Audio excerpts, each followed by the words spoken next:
Welcome to Top Shot. We are going to talk to Dr. Kasturirangan, the man who watches moon from here like you and me, but doesn't just stop at watching it. Plans it, thinks about it, and actually sends a mission to moon. And that's the man we are going to talk to today. Dr. Kasturirangan, welcome to this program. In fact, for a long time, right from a child to the old people, all the time, we have this fascination for moon. I don't know why. Maybe it depends upon your zodiac sign, I don't know. Very few people would plan to actually go there. Some other countries had gone, but we always thought it was a monopoly of these big countries. True. How did this happen? How did you, as an organization like ISRO, started planning about sending a mission to moon? I think you have started off with a rather profound question on the moon. It has fascinated generations of not only youngsters. For every age there has been something unique and mysterious about moon. And but the space era has brought in a new dimension to lunar exploration. You know, the idea of moon being an object there, a very beautiful object, and I should recall when this question was asked to Vajpayee, I was sitting in after a launch of a PSLV, and we were addressing the world media after the successful launch, and at that time we were discussing about a lunar mission. And the question was asked to Vajpayee, we understand that you are thinking of a mission to moon. He said, no, this is a highly technical question. May I ask Kasturirangan to say a few things?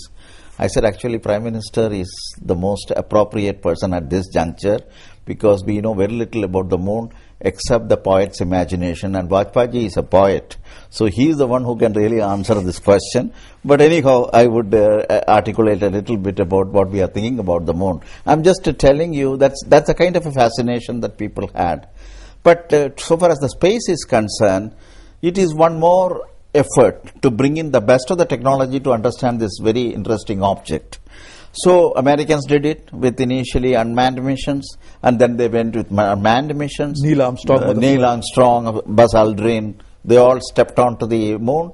And then Russians did it, not only in the initial orbiting, but landing and then returning samples, robotic exploration. These were all part of the erstwhile Soviet Union's feats on the moon. Then, of course, Europe did a few exploration, Japanese did, and more recently the Chinese did, and now the latest to join the club is India. So we are the sixth country or the fifth? Yeah, fifth country, if you take this route. And so it's obviously a very exclusive club to which India has joined to reach the moon. But I think the story doesn't start here. It's a 45 years of brick by brick building up of a capability that made India undertake this ambitious moon. This is a very interesting point. How did the organization really started working? But tell me, when this idea of sending a lunar mission started to begin with? Actually, that's again a very interesting episode. You know, this was the first anniversary of the Pokhran 2. Okay. And there was a meeting in Delhi where Professor Murali Manohar Joshi wanted to organize for the Delhi Science and Technology Minister. He wanted to organize the first anniversary of the Pokhran 2, a meeting where he asked me to address about the latest in the space program as observing the first anniversary. And he had invited a lot of policymakers, intelligentsia, professors. Year 99. This is 99 May. Okay. Yeah. Intelligentsia, then press, and all kinds of people who understand issues at the national level. 400 of them had gathered, and also the members of the political spectrum, including ministers. And I, of course, made a very elaborate preparation and made sure that I convey the spirit of India's space efforts. But in the whole process, I also included a couple of nice slides about the present capability with PSLV and our capability of building satellites, our ability to go to moon, our ability to go to Mars, our ability to go to Venus, and so on. I think even in the much more detailed description of the space, this caught the attention of the press.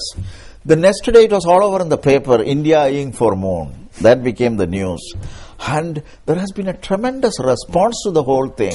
The response is incredible, not only from very senior people, intelligent people, the people with scientific bent of mind, but also from the new generation, the youngsters, who felt so much inspired that India can eye for moon. They started asking, when are we going to do it? How can we participate in this mission? All these kinds of things. I thought there is a tremendous potential for creating a kind of a new wave in this country by this kind of flagship missions. So I went to the next logical step. I went to the academicians and had a long dialogue with them. I went to the engineering community professionals and had a long dialogue with them, and both of them gives me tremendous support because they said there is something worthwhile to undertake. Then I went into a national study with a team, very competent team at the national level with Dr. George Joseph, who was at that time the director of the Space Application Center, but he headed a national team, and they came out with a very feasible study on the moon. And then I also made a presentation on a limited basis of this to the evidence that I annually give to the Parliament Standing Committee, and I told them that besides doing all this, ISRO is also looking into it. But that again caught the attention of the parliamentarians. And from the extreme right to the extreme left, I should say, they all supported me, and they wrote a 4-page note in their proceedings saying how India should be more ambitious than only going to the moon. You can see the spirit of their support. And then, of course, I took Brajesh Mishra into confidence and told him what I have done. Principal Secretary to the Prime Minister. And then I went to Vajpayee, and Vajpayee said, have you done all this homework? Have you got the clearance from the Space Commission? I said, next week I am going to place it to the Space Commission. And because that is the highest policy-making body in the country, which directly reports to the Prime Minister, at that time Vajpayee. I did all this and finally went to the Vajpayee that I have done my homework. And I think I have the support of the country. And Vajpayee said, August 15th is coming and we normally make announcements on the ramparts of Red Fort. Can I include this? I said, by all means, because we are very confident and we have the support of the country.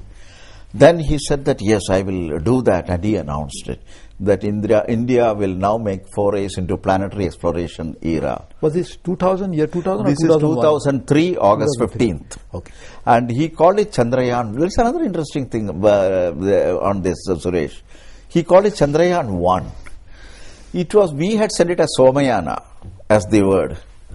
He changed two things. He first changed it into Chandrayaan because he thought it's a journey to moon, which is more important. So I think he knew Sanskrit, or he has really had a discussion on that. And second thing is he called it Chandrayaan 1. So next day when I went to see Vajpayee, I asked him, sir, you have added this name 1 also. He said, yes, how can you have only one mission and a one-shot operation?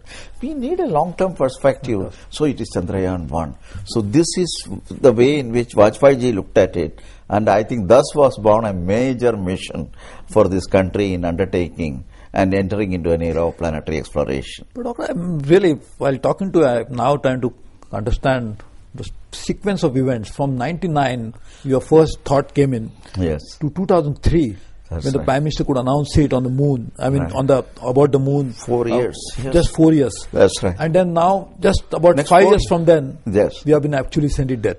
Tell me, is this, what explains this, such a fantastic possibility, just thought to action? That's great. Reality to vision. How this happened? That's a very beautiful way of looking at it. First, I will say something which I felt elated. Vajpayee makes the announcement on August 15th, 2003. Manmohan ji makes an announcement in 2008, August 15th, that it is up there. You know, a period of 8 years, two prime ministers, one saying that India is going to enter into it, another prime minister says that it has entered. That is the 8-year story. But the central point which you asked, Suresh, regarding how this kind of a thing gets done, and how confident you become in trying to make this announcement and then realize it. I think there is a spirit of behind this, a culture behind it, which is ISRO. And I should say that when you try ISRO, the Indian Space Research Organization. That is Indian Space Research Organization. That there is a culture in this organization, and there is a spirit of this organization which is very unique.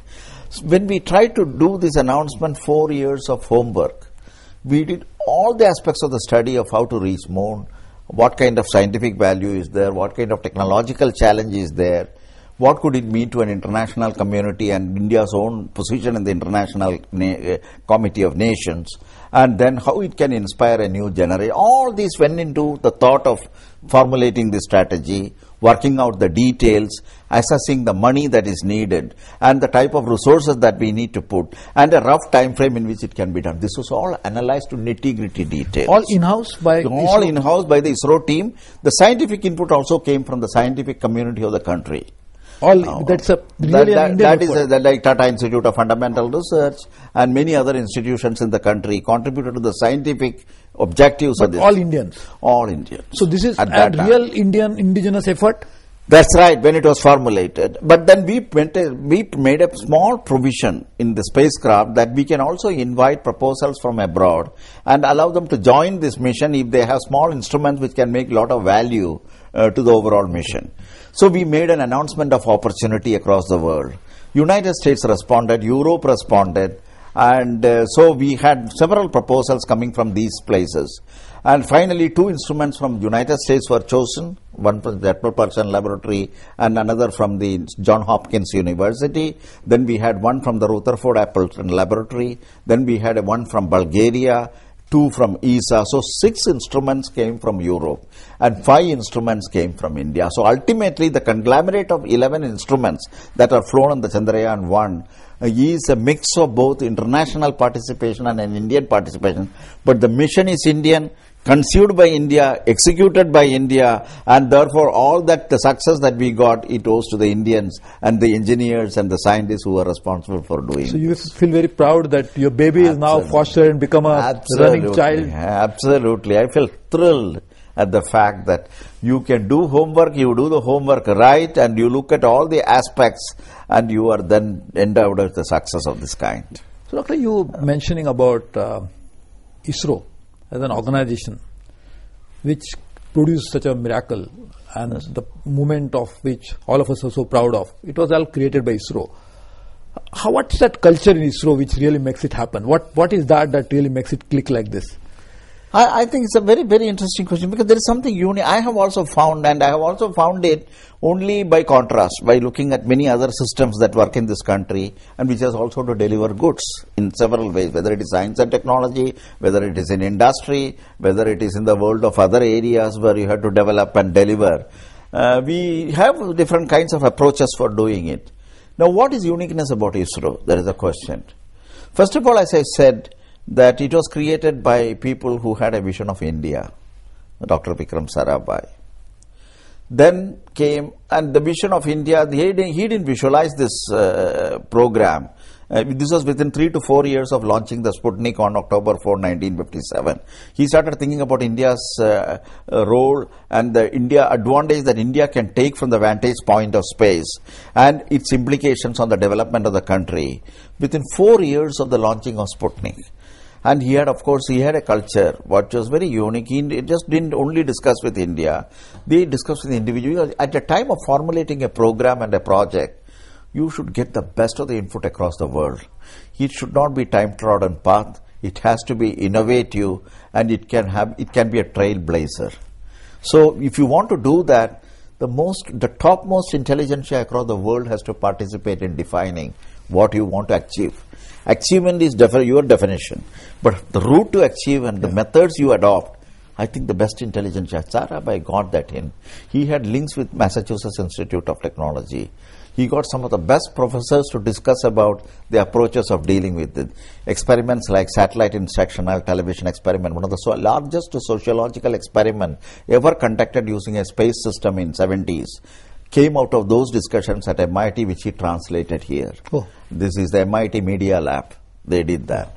And then the Landsat system for remote sensing. Again, Americans launched it, but he saw in it a very interesting input for timely, accurate and precise information about natural resources. Then he saw that we need to have communication systems which can provide communication connectivity with the remote part of India. You know, there was a time in 60s when a telegram used to reach after 2 weeks from Assam to Delhi. Yeah. So that was the communication link that we had. We had no means of connecting with our downrange islands like Andaman, Nicobar or Lakshadweep. So he saw in a communication system a very unique way of connecting the country and at the same time also provide important solutions to areas like education, health and so on. And then ultimately he also saw that if you hoist a satellite at that altitude of 30 to 36,000 kilometers, you can have a meteorological vision which can provide regional prediction, which is so important for the agriculture in this country. All these aspects he visualized. So, Doctor, is it his vision which actually made ISRO? Yes. Actually, when I stepped down in 2003, and Vajpayee told me, now you can get into Rajya Sabha, only one thing I looked back in retrospect. By and large, his vision has been fulfilled. The 40 years it took, but India reaped the benefit of a vision which has made an impact right down to the grassroots. Doctor, that vision is one thing, but you know what is very unique about this is that he passed away, unfortunately, at a very young age. I mean, very untimely death. 52 years. 52. So, yeah, I mean, in today's times, that he could have lived at least 25, 30 years more. Absolutely, at absolutely. Least, maybe more. So, he would have been probably even living today. That's right. So, that's unfortunately passed away. But what is interesting is that his vision was actually translated into reality by his successor. That's right. So, whom do you identify as some of the great people who followed him, who made it happen? Yeah. This is again a very interesting question, Suresh. First of all, I should say that the outlook of Sarabhai himself, I only said what he did. He was a man of an extraordinary courage of conviction. His decision making, he was also an industrialist. He comes from a very well-known industrial family of Ahmedabad. And one of the oldest and the best at family, that time. you know, Ambalal Sarabhai, his father and so on. So he had that thing running in his blood, a way of looking at things where big decisions can be taken and a lot of money can be put. And he translated that kind of a thing. So people who were working with him at that time in the space, they had no problem of taking decisions which lends into several lakhs and so on. A time when even 1,000 rupees was very cautiously decided. He had already put these people in the thinking process like that. He had also the ability to see problems of an organization and he knew how to deal with it. For example, he knew here is an area where I would like, it's a complex technology. I can't only totally depend on one guy or one team. So he used to have deliberate duplication of this. So that's here that also the management style, he brought in the corporate management style in some form into the India's space. Doctor, we'll continue talking about Vikram Sarabhai, ISRO and all the issues. We'll take a short break and we'll just continue the discussion. Okay. This is Dr. Kasturirangan. We are talking to him about issues related to ISRO and our own moon mission. And we'll just continue talking to him. Don't go away. Come back soon.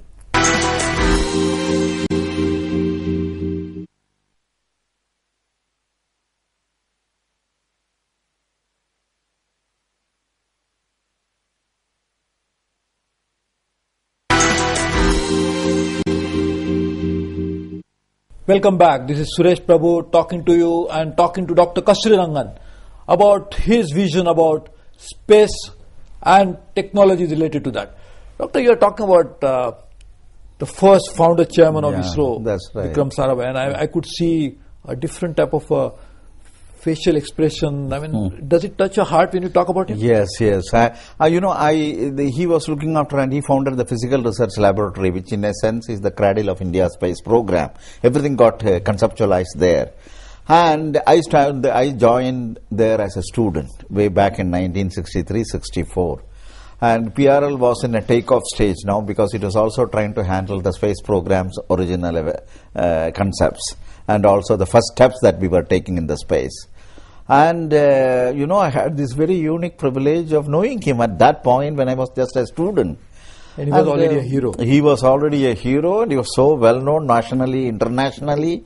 And so what can I say about such a person? A visionary, institution builder, a millionaire with a lot of corporate things with him, and also a visiting professor at MIT, a PhD from Cambridge, a cosmic ray research worker. Everything that one can think of between science, technology, management, and also a very handsome person. And an extraordinarily handsome person who I think, and who ultimately married, of course, Mrinalini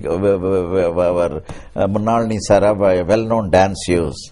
But so the important thing is that I was thrilled that I'm going to be seeing him periodically. He's not there all the time at PRL. PRL is Physical Research Laboratory.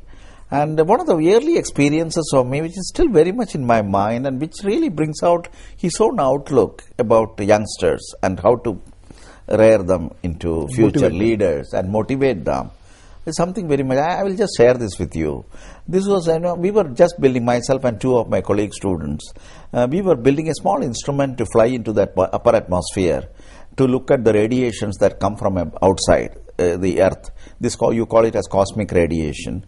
And these radiation, of course, we have no clue where it is coming from, how it is produced, and so on. But nevertheless, they do create a number of secondary effects in the atmosphere which we wanted to measure.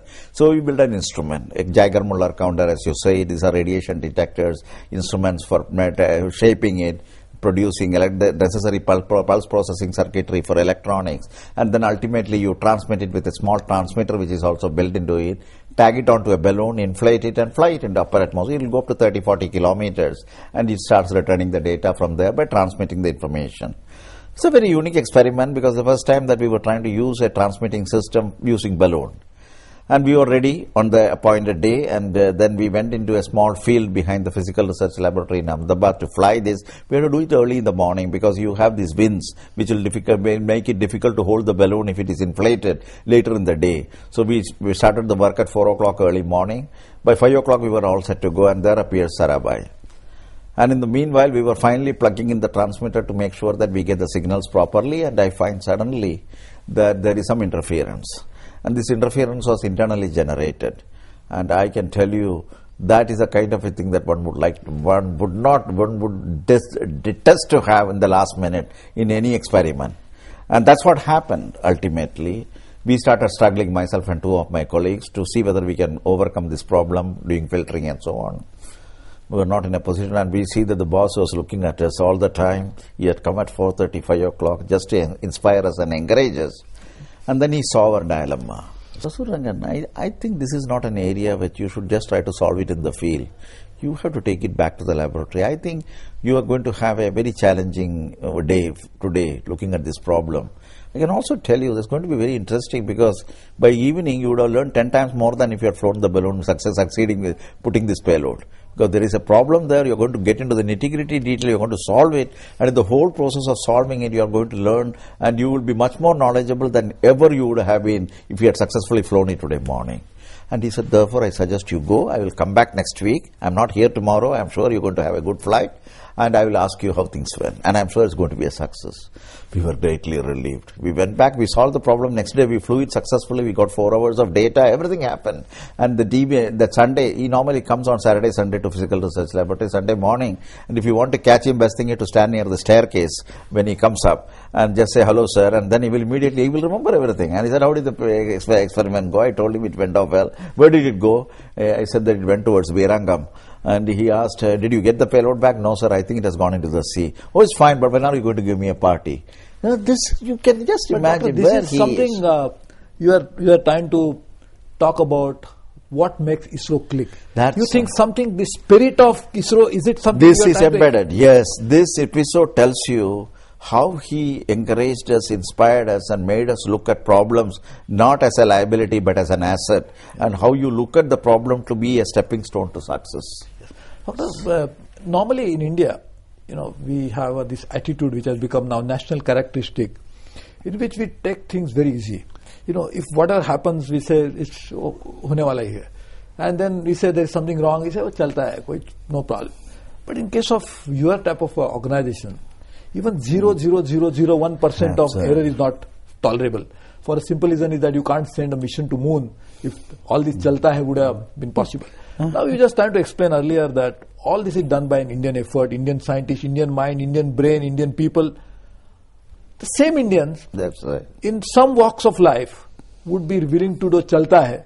Lekin yahan chalta nahi, you are to running, not chalta hai. You are all running towards moon. How you can talk about an organization which is totally away from all these national characteristics of chalta hai? I think that's what I want to say. It is not that, first of all, of course, the type of demands that are placed when you get into a program like space makes you do things to the level of last iota of perfection that you need to bring in your professionalism. That you can't escape it. As you rightly said, you slip up at some place, you had it seen all across the world that India has goofed it up. So you have this pressure on you. that you are doing it in front of the world, you are doing it in front of your country, and you are yourself fired by a passion to make it succeed. When these are all ingrained in you as a way to do your work, obviously you cannot escape the responsibility of doing it the best way that you can. So you bring in the best of you in you, and every Indian in him has got something which is very unique and the very best. I mean, I compare it with the rest of the world. We are no less capable than anybody else. So, doctor, actually, it is there somewhere within us. That's right. But we are not able to bring it out because either the environment, the organization, is no, it because yeah, you are right. Sometimes it is inbuilt, but it also depends on the environment. Yeah, that's people. Yeah, that is the organization. The organization should put a demand. The culture should be all pervasive. It cannot be on 1% or 2%. And the leader has the responsibility to not only make sure that that culture is diffused into the individuals in the system, but also he will be a source of inspiration for himself practicing it. And how does he practice? He comes at 4:30 to look at a couple of students whose future we don't know what it is going. But he comes and we go around telling, "Oh, Sarabhai came today morning to see what we are doing," and then it spreads. So everybody would like to see. Now, Sarabhai, I also want to show something. So it spreads like so almost. That's also leadership. Huh? That is. But leadership. doctor, he passed away very young age. Yeah, but organization still survived, thrived. Who are the successors who really made it happen? Yeah. So if you look at what Sarabhai left, he left with a vision. He showed that space is useful to us. He inspired all of us in a generation. And then he said, now I leave it to you. And he left this world at the age of 52. One fine morning, he was no more. I think December 30 or 31st. Just this month, just in the next few days. That was the day he left this world. I think in a very rather a shocking way, because he went to sleep all healthy. That was the end of his life. That was the end of the life, and next day morning he didn't get up. And then came the question of succession, and there were a lot of contenders. But Madam Gandhi was at that time the Prime Minister, and she knew how to choose people. So she, of all the people, she looked at all across the spectrum, and finally decided that she will go for Satish Dhawan, who was at that time the director of the Indian Institute of Science in Bangalore. Oh, really? He was not in ISRO? No, he was not in ISRO. He had a PhD in aeronautics from California Institute of Technology. He worked under Professor von Lippmann. And von Lippmann is a student of Theodore von Karman, the father of astronautics in US. And so he was a grand student of von Karman. And she picked him up. And Professor Dhawan had a very interesting track record academically. He was a BSc in physics, an MA in literature, English literature, then an MS in aerodynamics, then a PhD in aeronautics. And so that was his track record. And so he was not only exceptional in engineering and science, but he was also exceptional in English. Even commas, he used to be very careful when you draft a letter. That is the level of perfection. So that was perfectionist in language and he was a perfection. That is the central point. You said that. He was so perfectionist in what he did that everything he wants to be thought about first before you do anything. So he will say, you think about it, you assess it, you quantify it, and you give me the alternate routes. Then only an action is clear to him. So I worked with him as a second level. I didn't work with him initially directly with him, because there was second level management. I was in the third level management. But I still had a lot of access. The one advantage of ISRO culture is the top man is always accessible even to the lower people. Oh. There is no difficulty. There is nothing like... That's another secret of ISRO. Another secret, because everywhere, especially on the technical side and scientific side, I think the chairman can pick up the telephone and ask any working engineer, what is happening to that area. You said there is some problem. Can you tell me what is the status of it and where you are? That fellow feels so excited, because directly you get the call from chairman. This is something as a culture we have followed all through in the successive chairman, and in the all through the years that it has been in existence. So he used to be a very taskmaster, because he is also an academic of a par excellence, and his interest has been all through in academic area. So he never could take an answer as the only answer for a particular problem. he will ask you hundreds of other questions. So actually, whenever I used to go and discuss, it was a terror for me to go and sit with him for even half an hour, because the number of questions he would have asked, the number of clarification he would have sought, and the number of analysis and assessment he expects you to do subsequently. I think for half an hour you will have at least 10 days of work to be done. So that is the kind of perfectionist he was. But then I can tell you one thing, when we had to build this India's first remote sensing satellite IRS, and we had to agree with the Russians who were supposed to launch it for us, we had to define an orbit for it. And I said, sir, we have already optimized the orbit, and it is to 904 kilometers above the Earth, and it will be a polar inclination, 99 degrees inclination. He said, are you sure that there are no other orbits which are also acceptable to you, and you will agree to change it after 2 years? I was committing to him something 7 years ahead of the launch. I said, sir, so this is the best of the ability of the youngsters who have worked on this area, who have done detailed calculations about the orbit and the celestial mechanics, and they have come up to this. Okay, I will hold you by scruff in case you make a change. We are committing